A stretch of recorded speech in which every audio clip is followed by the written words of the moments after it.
मैं सुनाने जा रहा हूँ भगवान बुद्ध और एक मेमना की कहानी करूँगा। एक बार की बात है, भगवान बुद्ध और उनका सबसे प्रिय शिष्य आनंद भिक्षाटन करके जंगल के रास्ते से बिहार की ओर लौट रहे थे। चारों ओर पर्वतों और घाटियों के मनोरम सुंदर दृश्य थे।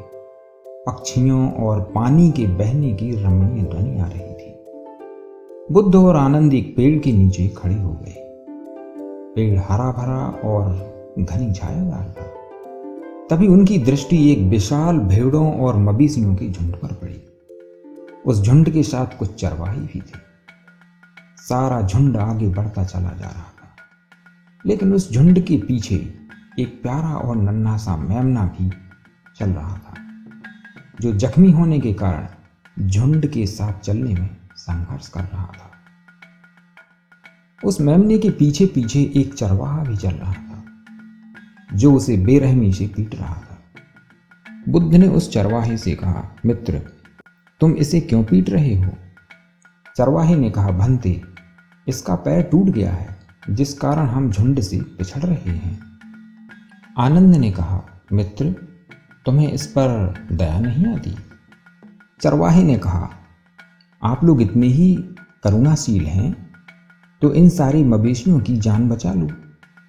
और फिर वो सभी चरवाहे ठहाका लगाकर हंसने लगे। एक दूसरे चरवाहे ने मासूम से दिखने वाले उस बेबस मेमने को छड़ी से चपत लगाते हुए कहा, दयाशील भंते, आपको पता भी है कि यह सारे मवेशी कहाँ जा रहे हैं? आनंद ने कहा, नहीं मित्र। चरवाहे ने कहा, राजप्रसाद में बलि आहुति के लिए। यह सुनते ही आनंद की चाल ठिठक गई और आनंद ने लपकते हुए उस मेमने को उठा लिया और बुद्ध का मुंह ताकने लगे।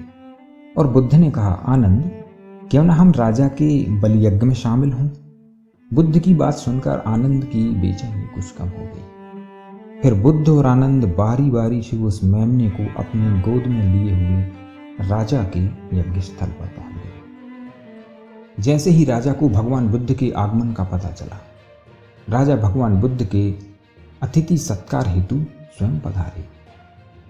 राजा ने बुद्ध का अभिनंदन किया और यज्ञ में पधारने की प्रसन्नता व्यक्त की। आनंद की ओर देखते हुए राजा ने कहा, भंते आनंद, इस मासूम मेमने को किस कारण गोदी में लिए फिर रहे हो? आनंद ने धीरे से बुद्ध की ओर देखा। भगवान बुद्ध मुस्कुराए और फिर उन्होंने कहा, राजन, क्या मैंने सही सुना है कि आप बलि यज्ञ करने जा रहे हैं? राजा ने कहा, हाँ भगवान, आपने ठीक ही सुना है। बुद्ध ने फिर पूछा, राजन, इस प्रकार के यज्ञ से किसको लाभ होगा? राजा ने कहा, भगवान, इससे समस्त प्रजा और जगत का कल्याण होगा। बुद्ध ने फिर पूछा, राजन, हरे भरे पेड़ पौधे, चलते फिरते जीव और ये सभी मूक मवेशी क्या आपकी प्रजा का हिस्सा नहीं? राजा ने कुछ झिझकते हुए कहा, भगवान, सभी प्रजा ही तो हैं, जिनके प्रत्यक्ष और अप्रत्यक्ष सहयोग से यह राज्य चलता है। बुद्ध ने फिर पूछा, राजन, तो इस प्रजा की बलि से इनका कल्याण कैसे? राजा ने कहा, बलि विधान से यह सभी मवेशी भी सीधे स्वर्ग के अधिकारी होंगे। बुद्ध ने कहा, राजन, यदि बलि चढ़ाने से जीव सीधे स्वर्ग को जाते हैं, तब आप अपने भाई बंधु और पिता पुत्र की बलि क्यों नहीं चढ़ाते?